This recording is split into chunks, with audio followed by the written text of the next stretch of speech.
les écoles, vive les élèves dans mon pays. Vive les écoles, vive les élèves dans Nous mon sommes pays. à Ndali, 56 km au nord de Parakou.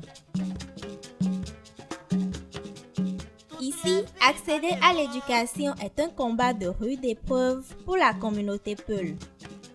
Toutes les filles à l'école, travaillez bien. Aller à l'école demeure dans la logique Peul l'abrutissement des enfants par une culture occidentale. Pour ce que je sais, c'est que les Peuls sont un peu particuliers par rapport à leurs coutumes. C'est des gens qui trouvent que apporter ou conduire ou amener les enfants, leur permettre d'aller à l'école, c'est une perte de temps, c'est du gâchis. Notamment les garçons. Un vieux Peul, par exemple, il ne compte que sur le garçon qui doit conduire les bœufs au pâturage. Pour lui, c'est son bras valide. Alors, ils ont peur de les amener, de leur dire d'aller à l'école. Et quant aux filles, elles sont précocement mariées. Parfois, elles fuient le foyer parental parce qu'il y en a qui veulent aller à l'école, on les force à rester. La société est telle que chaque ethnie a ses coutumes et ses traditions. Le quotidien d'un enfant Peul se joue entre pâturage et activités laitières. Envoyer un enfant à l'école dite des Blancs est une perte de temps selon les parents. Être éduqué, ce n'est pas aller à l'école du blanc. Ils désignent l'école formelle comme étant celle du blanc. Ils pensent que aller à l'école coranique, c'est acquérir plus d'éducation. Celui qui va à l'école coranique revient, il dirige la prière, ils sont rassurés du fait qu'il y a le paradis qui les est rassuré. Ceux qui ont été à l'école sont revenus, ils vendent nos terres, ils déplacent les gens. Pour eux, celui qui va à l'école, là, il est disposé à taquiner les gens. Il ne connaît pas Dieu, il n'a pitié de personne, il cherche son argent, point trait. C'est pourquoi ils sont réticents face à l'école du blanc. Comme ça, ils ont accès au paradis. Ici, ils pètent leur bœuf en toute tranquillité, sans problème. J'étais à l'école, j'ai fréquenté jusqu'à 5e. J'ai laissé l'école pour faire pâturage. On a me donné mon bœuf. Si je n'ai pas abandonné, quelqu'un il ne peut pas tenir, il ne peut pas garder ça. À cause de ça, je vais abandonner à l'école. L'avenir de l'enfant dans ce milieu socioculturel ne se joue pas à l'école des Blancs, mais dans le pâturage. L'enfant à bas âge est orienté dans la gestion de son troupeau ou de son bœuf. C'est de ce bœuf à lui offert par son père qu'il tirera son avenir.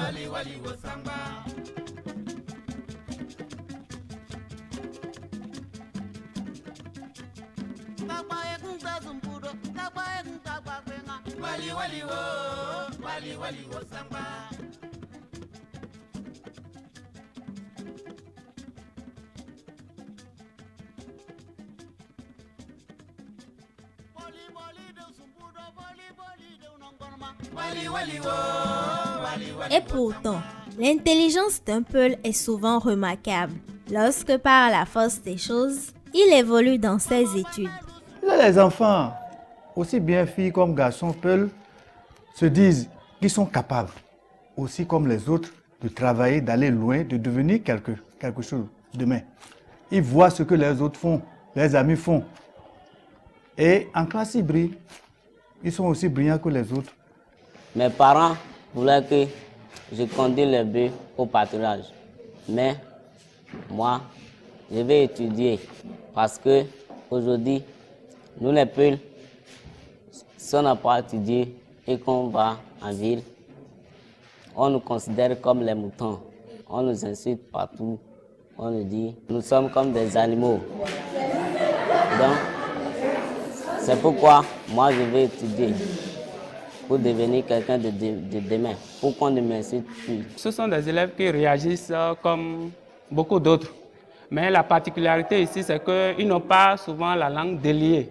Vous allez sur, on était en train de corriger la forme du résultat qui nous a été placé au tableau. Nous sommes au niveau de la troisième ligne, les impacts de tests qui parlent de l'impact de la télévision, l'éducation des enfants. Il y a enfants qu'on n'avait pas écrit. Est-ce que sur la troisième ligne, vous voyez des fautes? Oui.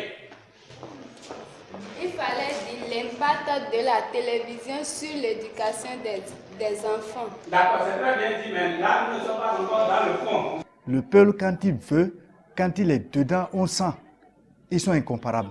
Monsieur Léopold Sédar Senghor, l'ancien président du Sénégal, est un Peul. Il a étudié au point où il a la grammaire, il est rentré dans l'académie française, la grammaire. Et il a enseigné la grammaire, il est devenu grammairien, il a enseigné la grammaire aux Français.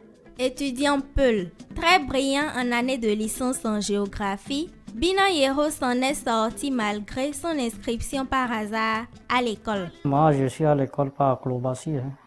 Ce n'est pas qu'ils ont compris et ils m'ont amené. C'est ma grande sœur qui était à l'école.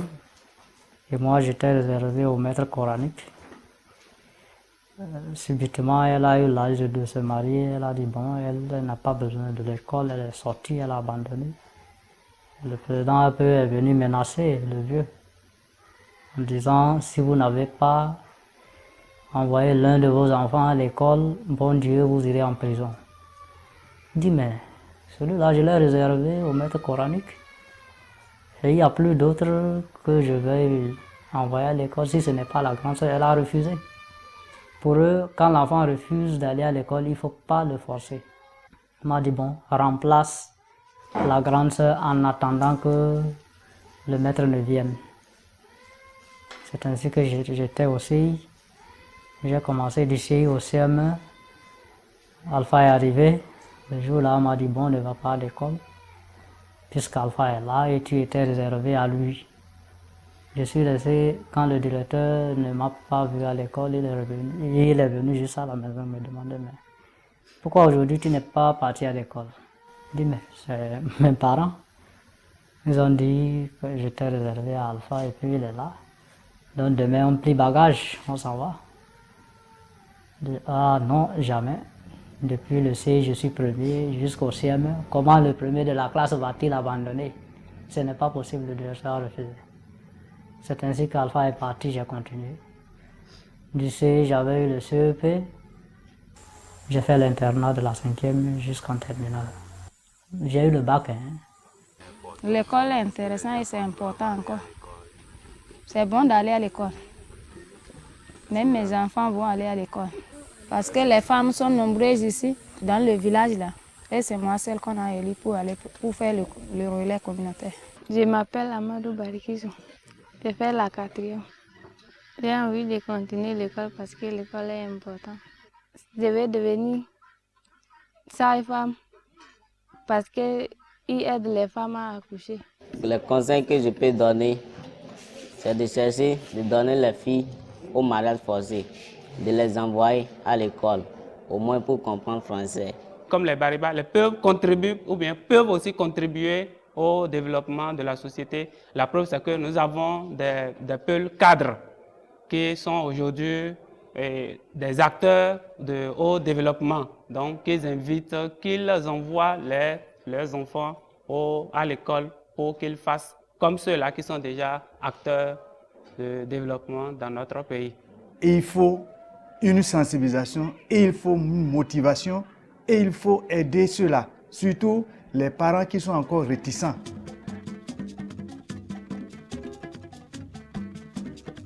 Pour pallier à ce problème, le point focal éducation de la mairie de Ndali explique le rôle des autorités locales et des structures d'accompagnement.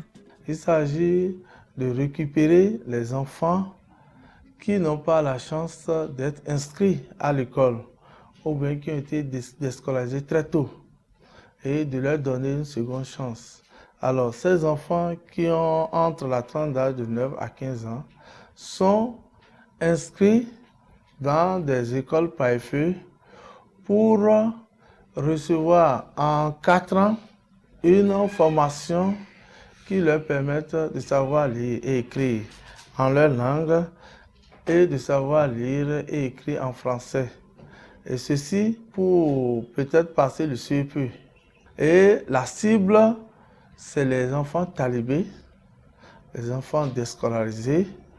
Et par rapport à ce projet, il faut reconnaître que c'est surtout au niveau des campus que la demande est forte. Qu'il faut continuer sur cette lancée, surtout ceux qui sont au secondaire, sensibiliser ceux qui sont au primaire, sensibiliser les parents qui sont encore imperméables au conseil, leur montrer l'importance, l'impact de l'éducation et surtout le retard qu'accuse, qu'on observe au niveau de l'ethnie Peul. L'essentiel n'est pas d'amener l'enfant à l'école et de le laisser à lui. Ce n'est pas possible, un enfant n'est pas un adulte. Mon point de vue est de voir comment aider les enfants à aller à l'école et à les y maintenir. Pour que ceux-là qui avaient d'abord commencé aient quelque chose à faire.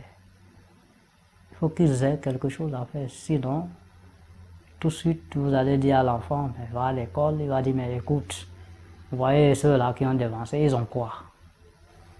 Ils ont perdu tout le temps à l'école, mais ils n'ont rien aujourd'hui, ils n'ont rien de boulot et tout est autre. L'éducation en milieu Peul reste la chose la moins partagée. Même si des efforts sont fournis pour juguler le mal, il n'en demeure pas moins que le changement de comportement doit intervenir surtout à la base pour permettre aux enfants de bénéficier de la scolarité.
Nous sommes dans le nord du Bénin, à Fonga, un village de près de 4000 âmes situé dans le département de la Donga en République du Bénin, un pays de la côte occidentale de l'Afrique.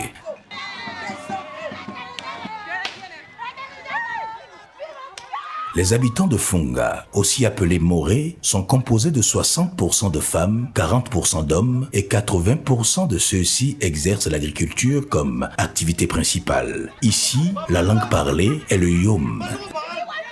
Les Morés du Bénin seraient ceux originaires de Ségou au Mali qui auraient subi les mouvements migratoires du XIIIe siècle. En effet, le djihad des Almoravides contre l'Empire du Ghana de 1054 à 1076 a provoqué le premier mouvement migratoire des peuples en Afrique de l'Ouest. D'autres mouvements sont liés également au pèlerinage de Kankan Moussa, l'empereur du Mali, 1312 à 1337 et Askia Mohamed, l'empereur du Songhai, 1443 à 1538. Au XIIIe siècle, ces mouvements les ont contraints à d'abord émigrer vers le sud de l'actuel Burkina Faso, où le groupe s'éclate en deux sous-groupes ethniques, à savoir les Mossi et les Morés.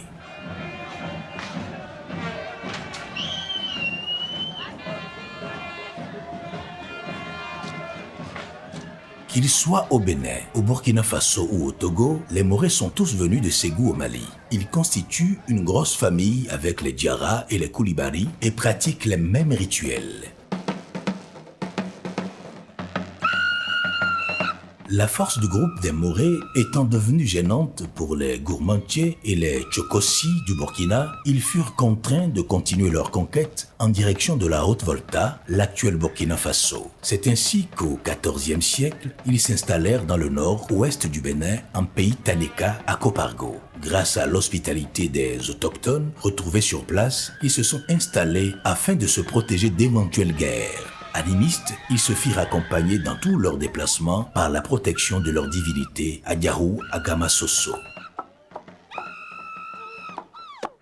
Intéressés par la richesse forestière de Kilir, un sous-groupe s'installe au sud de la forêt en créant le village Tutuu ou Sassirou Adiougou. Ce village devenu Funga est l'un des plus anciens de la localité. Lorsque les villages se sont installés, à un moment donné, une période de sécheresse grave, les notables se sont consultés, ils se sont dit, mais qu'est-ce qu'on peut faire pour prier Dieu, demander à Dieu qu'il nous amène la pluie, pour que les Ignams puissent donner, qu'on puisse en récolter. Quand tu vas au champ, tu regardes les Ignams, bon, vraiment c'est pas la peine, c'est des petits bouts.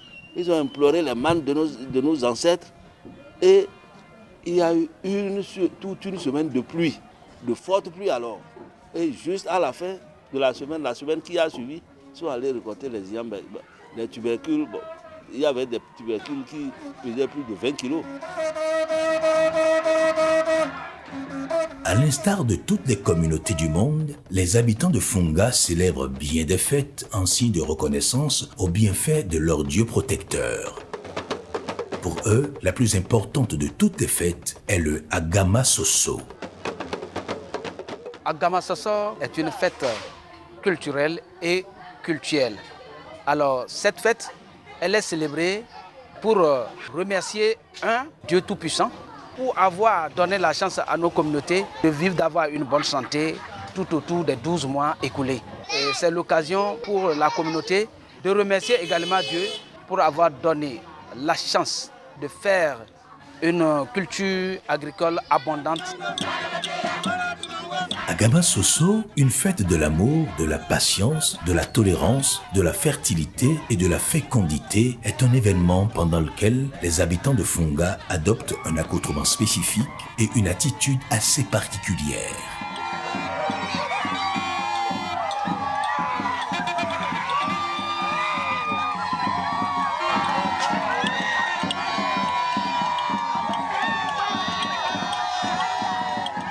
Agama Soso existe avant la création du village Funga et contribue à la sauvegarde et à la valorisation de précieuses pratiques culturelles et cultuelles.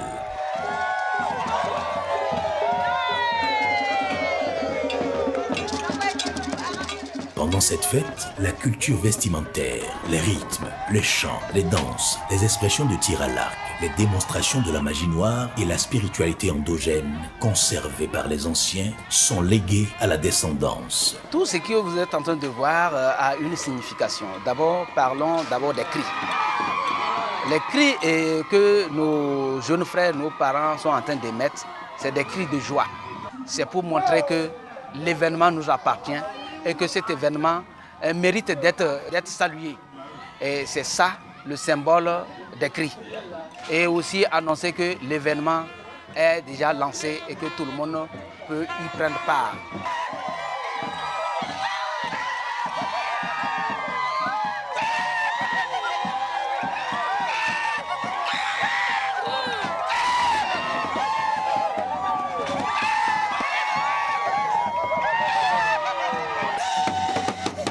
L'habillement que vous voyez, les gens tatoués, les gens se sont maquillés, et les gens ont porté toutes sortes de costumes. En temps de guerre, il y a 250-300 ans, comme ça nos parents s'habillaient quand ils apprennent que les envahisseurs veulent venir dans nos villages.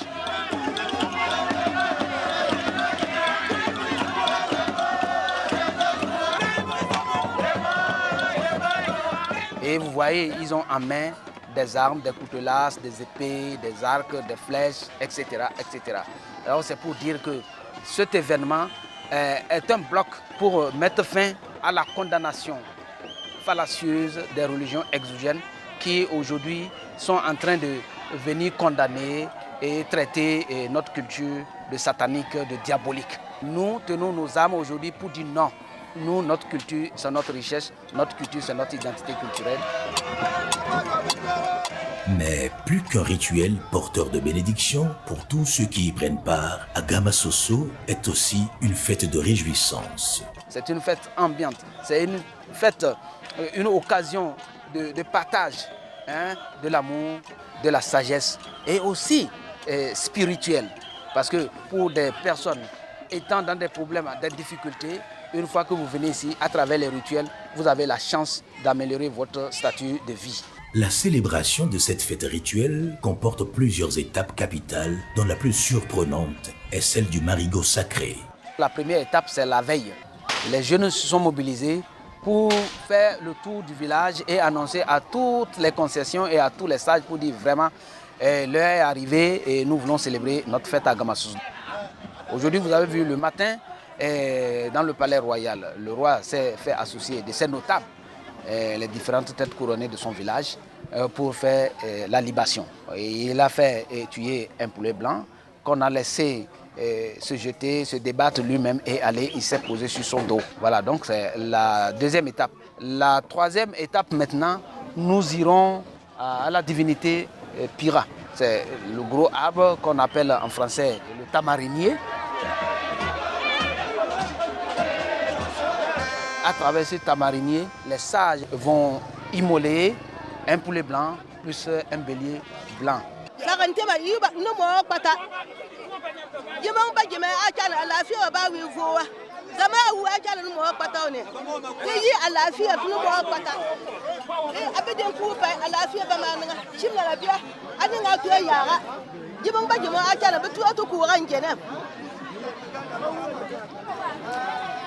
Jiti ne tukura tuwa tsan jalam. Jita mata ce mam nan ya wata mundara. To wale ya ta manda. Ya kace da ta mundara. Dara ya jan. Har mun ya lunya tan banyam ta yara. Bana lafiya ba ma tukura tuwa tsan jalam. Kuma do. To ki ga mam ni ka fa ba.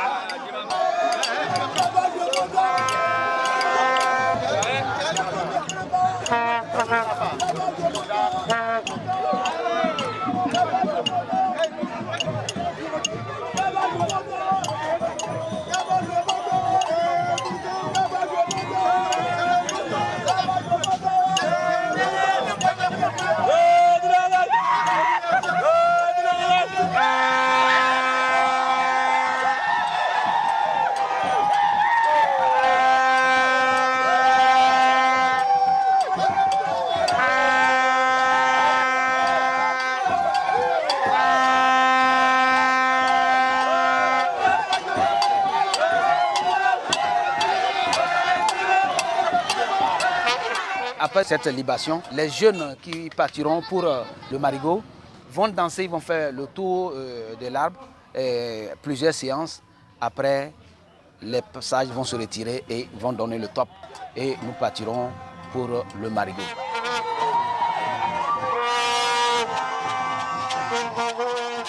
Avant d'atteindre même le marigot, il y a le premier emplacement dans lequel ce peuple Moy du village de Funga est venu d'abord s'installer après qu'ils aient quitté le village de Chuchuru qu'on appelle Sassio.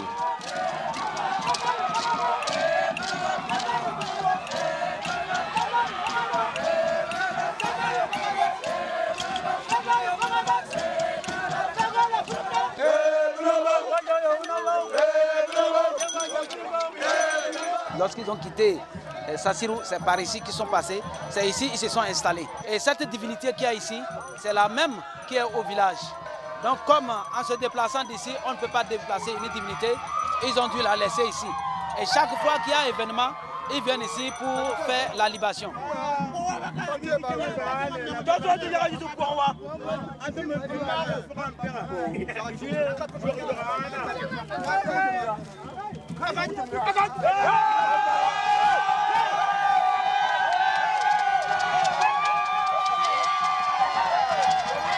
Alors, après cette étape, nous allons maintenant vers le marigot sacré.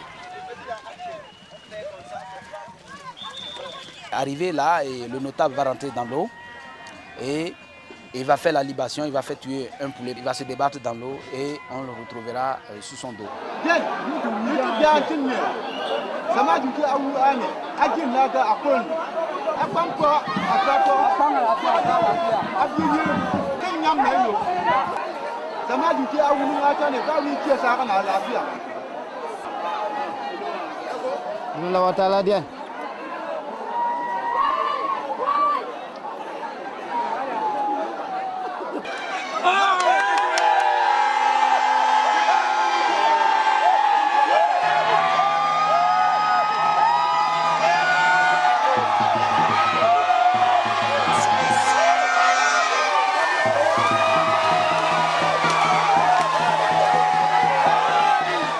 Et chez nous, vous savez, quand on tue un poulet, on le lâche et qu'il fait il se débat, il fait ses gymnastiques et qui se retrouve à plat sur le dos, les pattes en l'air, cela veut dire que les prières ont été exaucées.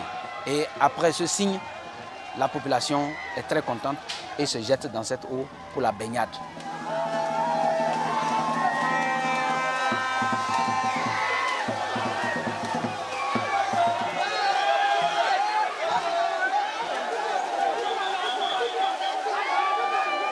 À travers ce marigot, des femmes, des jeunes qui ont des problèmes, des difficultés dans la vie vont rentrer dans cette eau et ils vont baigner.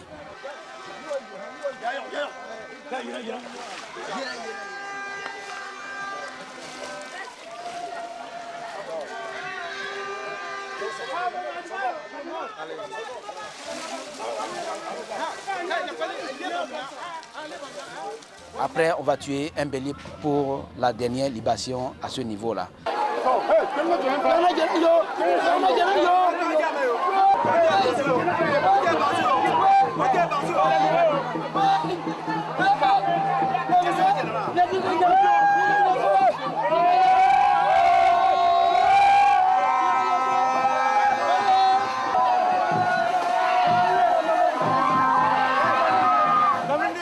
Le notable prend la boue et qu'il le remet à tout le monde. Ceux qui veulent, on leur place ça au front. Et ceux qui n'ont pas pu venir, quelqu'un peut prendre la boue et arriver à la maison, partage avec ses parents, avec ses amis.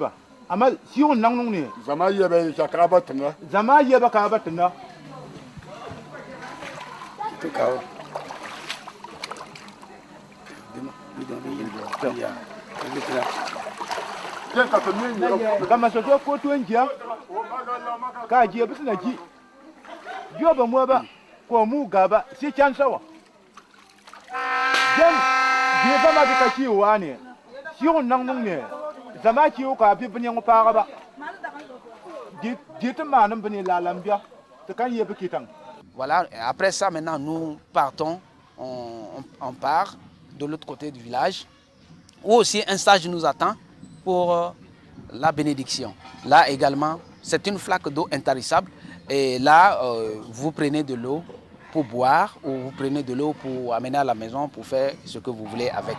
Ça aussi, c'est des signes de bénédiction.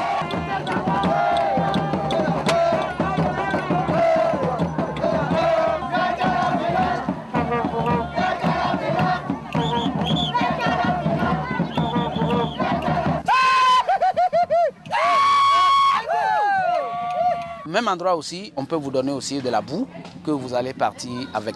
Ensuite, nous regagnons le village par le côté est.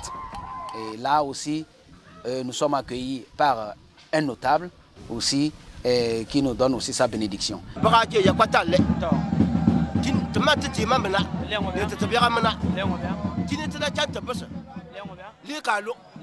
Hatanga dia kayisi chato chato bana lafiya ana labi palle hati timana na pallo wa ana ba zita ko ranga den la chasi yone lebi samna dafa wallahi yan la wawa karati tamanne le la palle den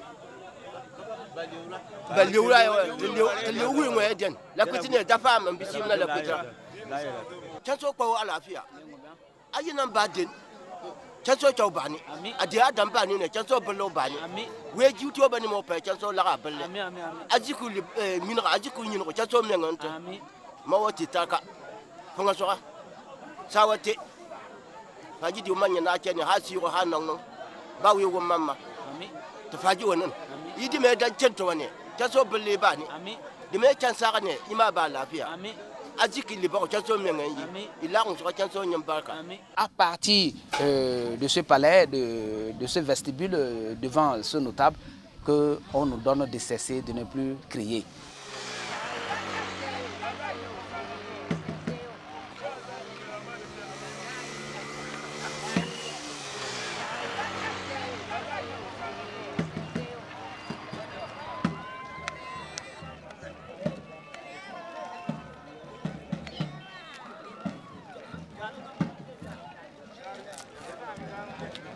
À l'issue de cette cérémonie, les personnes ayant reçu des faveurs diverses des éditions précédentes viennent témoigner des bénédictions dont elles ont été comblées par la divinité. Adjaou.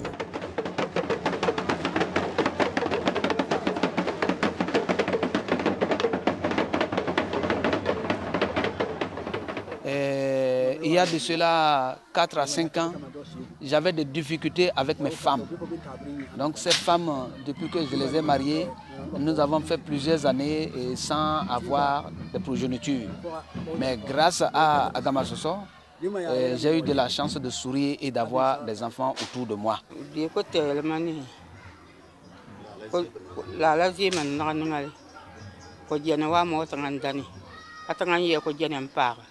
Je suis la grand-mère à ces fillettes qui sont avec moi. C'est les filles de mon fils. Avant que ma belle-sœur n'ait ces progénitures que j'ai devant moi. Ça n'a pas pris du tout du temps. Chaque fois qu'on célèbre, nous venons. Et on est revenu encore avec du poulet. On a encore fait le rituel. Elle est tombée enceinte. Elle a fait cette fille que vous avez à votre droite. Et ensuite, cette fille que vous avez à votre gauche.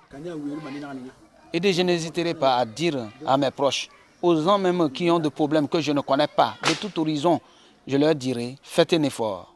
Allez vers Agamasoso. Si près à Dieu, vous aurez la chance de sourire comme moi aujourd'hui. En guise de remerciement aux bienfaisances de la divinité, les parents ou les enfants nés de la bénédiction Agamasoso apportent un coq de couleur blanche en sacrifice. Et à chaque fois qu'on programme ce festival, nous y venons et on vient en récompense pour remercier cette divinité avec un poulet. Après les différentes cérémonies culturelles qui remettent la population en harmonie avec le dieu Adjaou, la place Piha accueille les participants pour les démonstrations en chant, rythme et danse de la culture morée.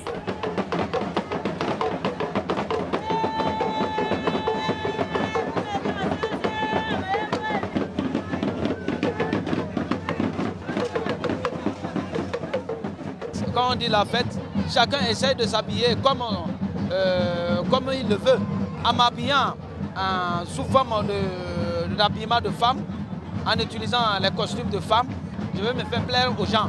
Donc c'est pourquoi ils se mettent en tenue de leur femme.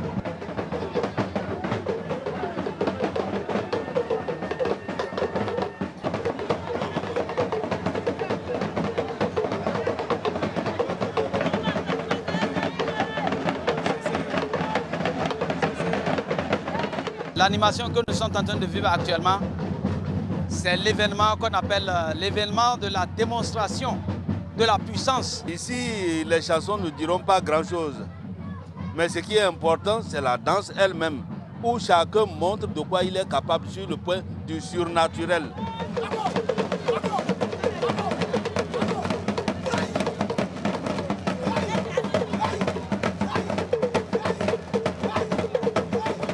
Vous avez vu des gens danser, les danseurs normaux, et d'autres qui dansent autour.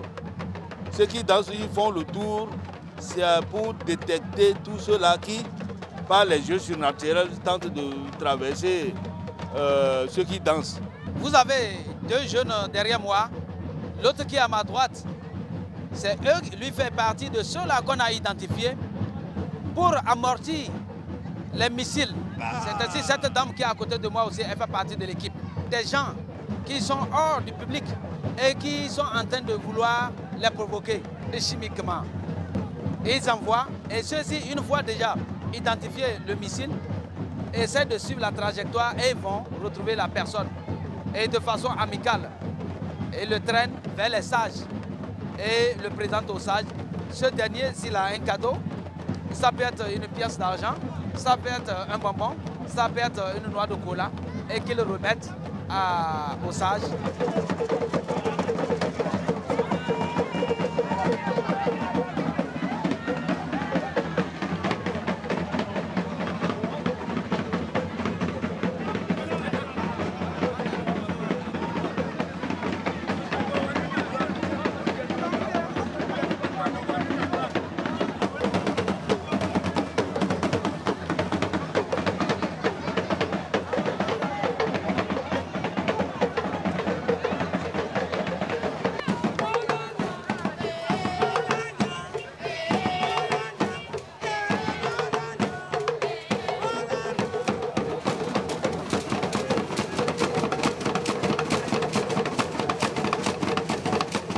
Cette manifestation culturelle ne connaît pas que la participation des Morés de Funga, mais aussi celle des habitants des villages voisins et de la diaspora morée du monde entier.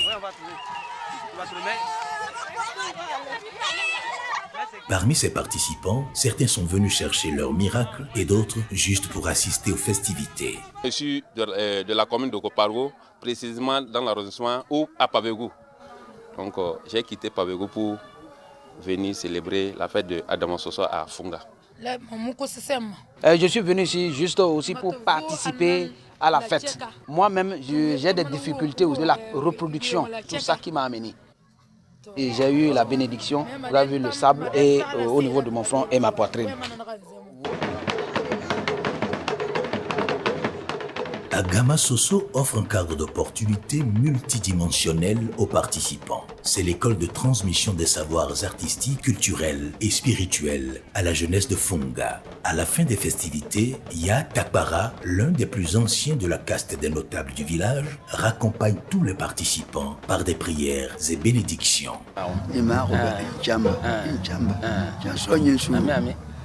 Le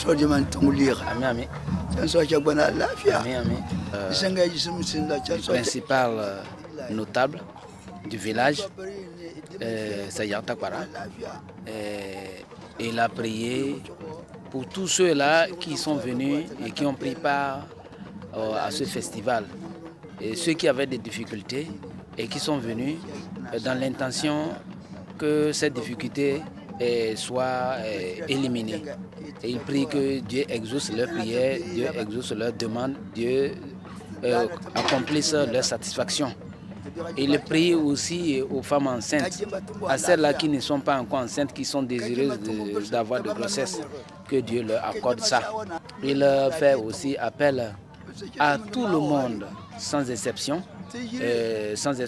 bien sûr, de couleur, de sexe, de race, etc., de bien vouloir à chaque fois qu'ils auraient peut-être à apprendre que Agama Soso est en train d'être organisé, de venir ensemble. Nous allons fêter, nous allons prier, nous allons demander le développement.